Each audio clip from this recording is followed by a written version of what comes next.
Well, hey there, guys. I'm Axel the Beast, and this is the Curiosity Shop, the ZeldaDungeon.net video mailbag where I answer your Zelda questions. Our first question comes from Tristman99. My question is, have you played and beaten every Zelda game plus 4 swords in the CDI games? No. Oh, and if not, do you plan to? Yes. Snowlink asks, I have heard rumors of a Legend of Zelda, The Coming of the Flood, where you play as Colin from Twilight Princess and the events told at the beginning happened. Do you think there is any credibility of this? No. Rovan asks, is there any reason as to why the Pendant of Power is blue in A Link to the Past? No. Sparkle Unicorn 2000 Lover asks, Zelda's the dude in green, right? No.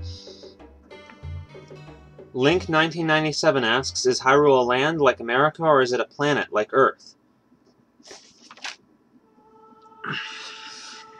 It's a land, I guess, like America. It's not a real land, though. Zorth asks, did you find the Water of Temple as hard as everyone else says? Not really. You know, I've discussed this a little more in depth in the past as to the reasons why I think it was a little more challenging of a dungeon, but it is true that the dungeon was a little extra tricky, but I actually had more trouble with a lot of the other dungeons in the game, like the Forest Temple, since it was kind of a big jump from the Child Link dungeons, and like the Fire Temple. Now, I did spend a lot of time in the Water Temple, but I don't think it was so hard that you can't overcome it with a little determination, though Dark Link is pretty hard. The Ash Girl asks, we all know that you dislike Twilight Princess for various reasons. Did you find it too dull or boring as a Zelda game? What are your opinions on the overall storyline or gameplay?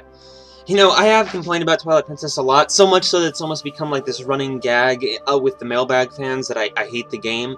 The reason I actually do have so many problems with the game is actually because I believe it had a lot of imperfections, but the reason it bugs me so much is because I actually did inherently really like the game. I thought it was a pretty good game. I thought the storyline was pretty good, and I thought the gameplay was good. I just thought both were executed in a somewhat poor manner. I mean, I have some initial problems with the art style that's a little bit separate, and but I just think the gameplay needed polishing. There's aspects of the gameplay that were just kind of not as fun or more annoying than they needed to be, and the storyline needed to be told better or told maybe a little differently.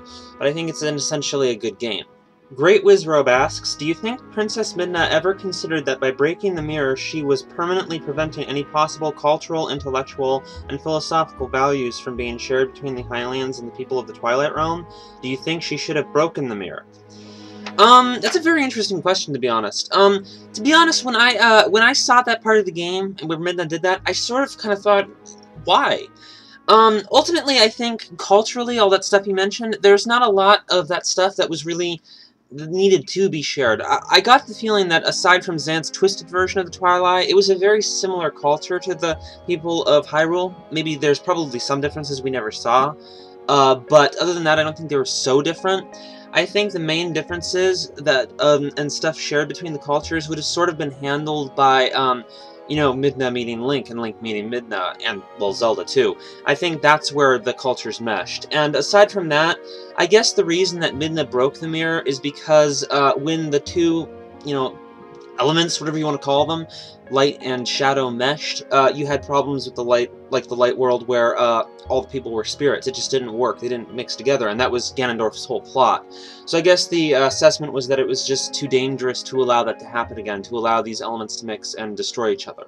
So I guess she did the right thing. She'd know better than I would. Tobex asks, do you think there should be a sequel to Twilight Princess? If so, should Midna return? About Midna returning, despite how she was a great character, her returning would ruin her entire moment at the end of the game. It would ruin the point of the story of Twilight Princess and the point of the characters. There are probably some themes in Twilight Princess they could revisit either as a prequel or a sequel, but I think other than that, there's really no reason to make an additional game on that story. The story was basically completed. This is true of most of the Zelda games, and aside from some obscure attachments to Twilight Princess, I don't think there's any reason to do that. I think doing so would actually damage some of the good things about Twilight Princess's story.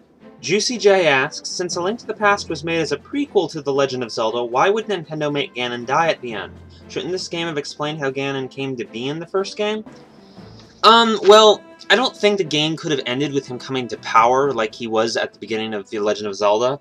And aside from that, Ganon dying means nothing. I've discussed this before. It's common villain thing to just revive. Their followers revive them, they just can't die, etc. And this is true of Ganon, too. Frankly, there's more games where he dies than where he is just sealed away or defeated. He just dies a lot and gets revived a lot. That's all there is to it. Rooney-Doo asks, hey, I was just wondering, in A Link to the Past, the uncle's last words are, Zelda is your... And I read that it's supposed to be that Zelda is his sister. Is this really true? Well, I think everyone who played A Link to the Past and didn't know much about the series actually came to that same conclusion. And I did for a while, and but later on they re-released A Link to the Past on the Game Boy Advance, and they retranslated a lot of stuff, and it says Zelda is your destiny. Now, I think that ultimately this is probably what their original intention was. There's not a lot of reason, other than like that one line, to think that they could be siblings in A Link to the Past. And although I still sort of support the idea that they could be siblings in, say, Ocarina of Time, I don't think that applies to A Link to the Past. Zelda Nerd asks, Kotake and Koume are Gerudo twin sisters, but which of the two is the mom of Ganondorf and which one would be the aunt? Neither. They're both surrogate mothers, so they're actually, neither of them are his biological parents, but they're actually just, like, they took care of Ganon. They're in his, kind of like his inherited mothers or whatever. They're not his actual parents. Sage of Darkness asks, in the European version of Spirit Tracks, Aboda Village was called Outset Village. Does this mean that the overworld in Spirit Tracks is the flooded Hyrule in the Wind Waker? No. The overworld in Spirit Tracks, the land there, is a new Hyrule. It's a new land that Tetra and Link discovered. It's not the same land of Hyrule, and it's not one of the islands we're familiar with. It's just a new place they discovered, probably a continent of some kind. As for the name, I really don't think it's anything more than a reference, or possibly just a literal usage of the term outset, which means like the start of something. That's probably the only reason they named it that. Hyrule Fried Dodongo asks, are the different links in the series related by blood? I'm answering this because this is actually a very common Zelda question, and it's a confusion that a lot of fans have. But no, the links are not related by blood, although, particularly between Ocarina of Time and Twilight Princess, some people like to theorize that there was a connection there because of some stuff mentioned in Twilight Princess. But aside from that, all the links are different and they're not even related family-wise. They're just, you can think of them as reincarnations, or maybe they're just different people entirely and they're unrelated at all. But they're not related by blood, that's for sure. Some games do share the same Link, though, but that's a different thing. Link Fanatic asks, how would you feel about Link having partners that you can play as, like someone who isn't a guide joining up with him? And what are the chances of that happening? You know, that actually kind of happened in Spirit Tracks with Zelda. I mean, I know she was your normal, you know, like, hint guide, but she also possessed the Phantom and functioned as, like, a partner in that way. And when they announced Spirit Tracks and we didn't know what the Phantom was, I actually kind of suspected we were going to get a bunch of partners like that for different parts of the game. And I'd still like to see that. I mean, Okami's, you know, DS game, the sequel to Okami on the DS, Okami-den, and that's a series like Zelda, they kind of did this, I believe, and I think it's a good idea having a bunch of playable characters who go along with you, and you can have a bunch of different ones throughout the game. I think that's an interesting idea, and definitely worth exploring in a future Zelda game. I'd have a lot of fun with that. Funky Robot asks, in the Skyward Sword trailer, Link jumps off a cliff down to the land below. Miyamoto said this was important. Doesn't this confirm flight in the game? We can assume Link didn't jump out of the clouds and land on his feet like he's in the Matrix. I think Nintendo has sort of said that there won't be flying, though don't quote me on that, I'm really not sure.